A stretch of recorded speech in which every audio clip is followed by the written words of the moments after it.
Good morning, everyone. I'm Nikki Stanzione. And I'm Kristen Van Dyke. And this is New Mexico Style. It's Thursday. We're getting so close to the end of the week. Yeah, almost there. Almost there. So much going on. You know, last week on the show, I don't know if you remember, we had Clubheads, which was that golf DVD for kids, and we had the mascot. Tonight they're doing a really special launch party for it, and they've got a lot of people in town coming in to talk about it. And it's really nice to see locally produced things that are going to be worldwide, you know, sensations for people, and that people will really appreciate it. You can't get a better scenic view than in Albuquerque. You just can't. No, not at all. And then the Doggy Dash and Dawdle this Saturday. Lots of stuff. Yeah, good stuff going on. The weather looking better than it did yesterday, but this morning I saw your teeth chattering on KRQE. I was watching you doing the forecast, and I was like, oh, the poor Kristen, she's freezing. That was evil of them to send me out there on their roof. Come on, that's why I got into weather, to stay inside by the computers, the warm computers. I know, but no, it was so cold. You could see, I could see your, like, the breath. Like, I could see when you were talking. I was like, oh. The coldest start so far this season. Yeah. So you definitely, if you're going to be heading out, even after the show, definitely want to keep the jacket around. It's really cold out there.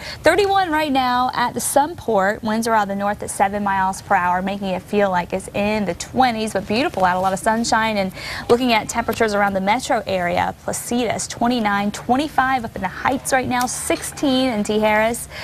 Santa Fe, South Santa Fe, 19 there, and 28 in Paradise Hills. So it is cold out. And then when you look around the state, 2 degrees in Alamosa, 17 in Raton. We're starting off in the upper 20s and low 30s, even in the southeast. So everyone on the map here at the freezing mark, and so that killing freeze has now swept the entire state. Growing season done.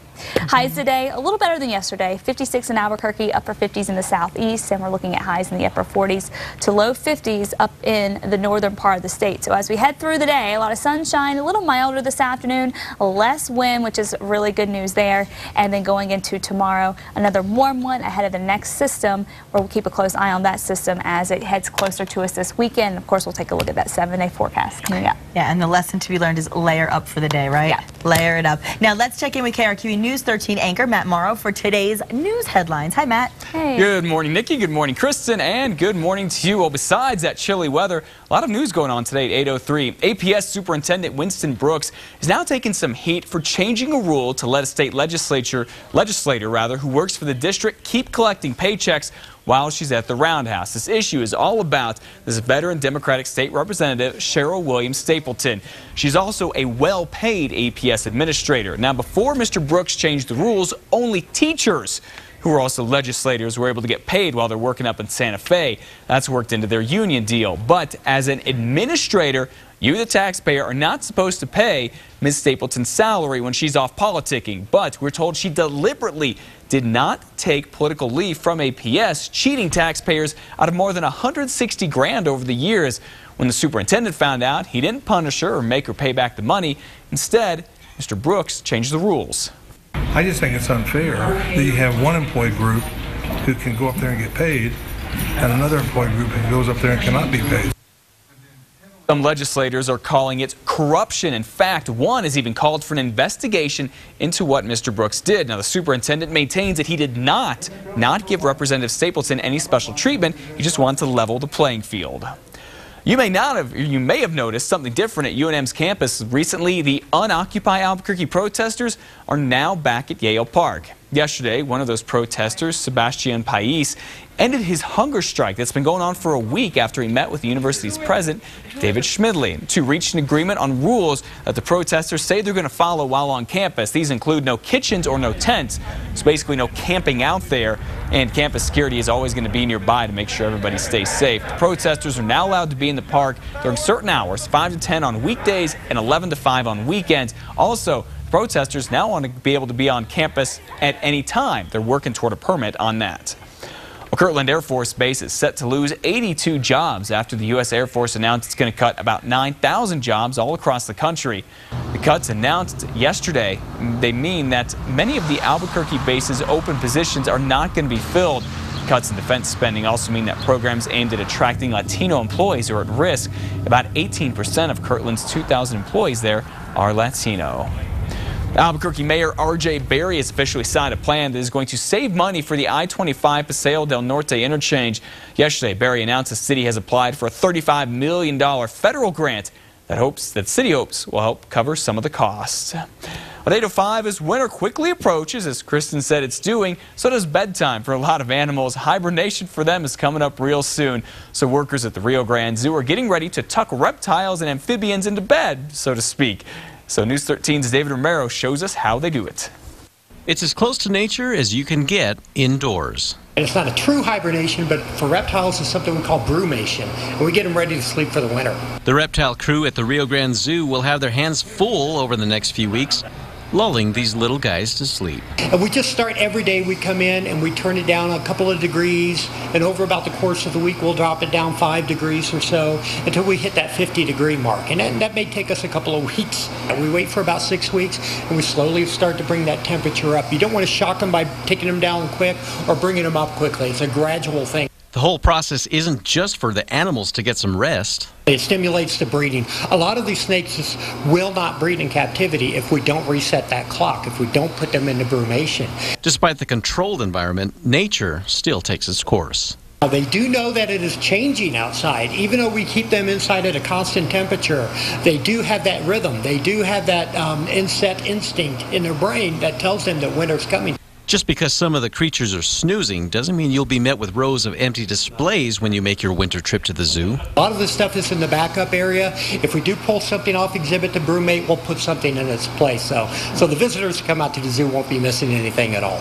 David Romero, KRQE News 13. Now, the real important part here is the breeding that you heard. It's especially good because some of the animals are threatened or endangered species. At 8:07, that's all the news for now. For more of it, including keeping up on the weather every day, make sure you watch Kristen and myself on KRQE News 13 from 5 to 7. We'll get you up, get you going, get you off to a great start. We have a brand new show coming towards you on Monday, so make sure you check that out as well. Nikki, Kristen, now time to head back over to you. Thanks, Matt. That sounds good. I'm looking forward to Monday, and hopefully all our viewers are looking forward to a brand new morning show as well. We have a new morning anchor coming in, so we'll have a double anchor on the desk and then myself doing weather, so it'll be fun. Good Very stuff. nice. And we want to mention something. We've been talking about this all week, but very interesting information. Weems International Artfest is coming up this weekend. People look forward to it all year, and New Mexico Style is giving away passes. So all you need to do is enter today for a pass to the Artfest at Expo New Mexico. Entries are going to be accepted until 10 a.m. All you have to do is go to casa.com, click on the contest page, and register for your chance to win. Winners must live in the Casa KRQ viewing area, and you also have to be 18 years or older. And passes will be available for pickup each day between 1 and 5 p.m. at the Casa KRQE studios. There are 3 winners a day, so up to 3 people can win. So don't give up. Keep trying. 1 entry per household. Winners will be selected at random, and each winner will be awarded 1 pass. That's going to be good for 2 general admissions to Weems International Artfest. Passes do not include parking fees for Expo New Mexico parking, however. So just keep that in mind. And as we've been mentioning all week, we're looking forward to John Corbett being there Friday night, and he, of course, played Aiden on Sex and the City. Yes, a lot of women looking forward to that. And he's actually making his debut the first time that he's going to be displaying his own art in public at an art gallery. She's got things for him. I do. Always had for a while. She always had. But you've seen those billboards. I mean, he looks great. He's a fantastic actor, I just found out, I think he's like 20 years older or something like that, somewhere along those lines. But than me. But you know what? He looks great. He doesn't care about age because Bo Derek is older than him, and that's who he's chosen to be with. So you see, you never know. Now let's talk about something else. You know, how can we not? Last night I was a happy girl because America is about to put on their voting hats for the X Factor's top 12 contestants. I watched the show. I am so torn up because I love so many of them. I was trying to vote. They have to do something about those phone lines. It was busy for 3 hours. Yeah, everybody I wanted to vote for was busy. Wow, we got to take a look at the recap. Fox's Adam Housley takes a recap of some of the contenders and chats with the judges. Take a look.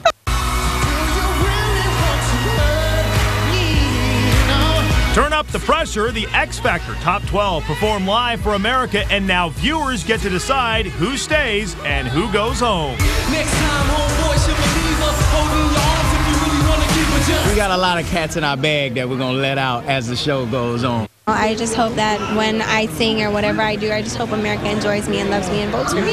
That's a lot of people to have to impress, and I've got to rock it, or else America will be disappointed. I want to be America's choice. I really do. I love being in Final 12, but I want to be the final one standing. I'm going to do something different. I already started writing my next song, and I could say this about it. It's definitely unpredictable. Having confidence is important, but predicting who America will vote for is a tough task. Unless, of course, you're Simon Cowell. And I absolutely believe that my girls are going to win, though. Tonight, you know what? You stepped up and you made me really proud, Marcus. For L.A. Reid, mentoring the boys is taking the music executive back to his early days in the industry. I've historically made records. To actually put on performances, I haven't done that in like over 25 years, you know. So to oversee performances at this level, no, I'm not actually in my comfort level at all.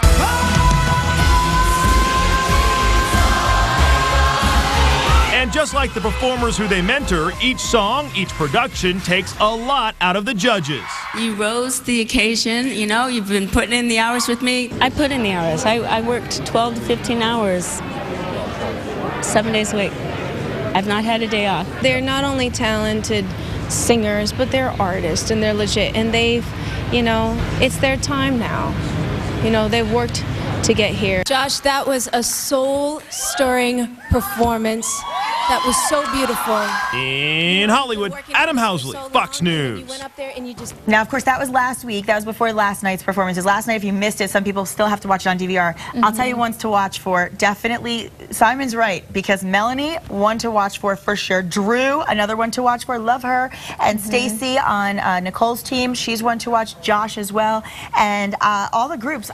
Paul was getting praised, and Marcus, L.A. Reid. You know, L.A. Reid wrote "Every Little Step I Take" by Bobby Brown, that song. and he did it last night. It was so cool. So he mentored him doing one of the Bobby Brown songs that he actually wrote. So I'm just really wishing good things for all these contestants, and we might even have opportunities to talk with them as they get eliminated throughout the season. So you know me, I like to make my predictions. I think this is going to be a really fun season. You were like spot on with American Idol, so we'll see how it goes. We'll see. It was awesome. Now don't miss it. Tonight we'll see the results for the first eliminated one on to Casa Fox at 7 o'clock. So don't miss it. It's going to be good. Okay. Well, getting back to the weather promised at 7 8 earlier, here's a look at your 7 8 forecast.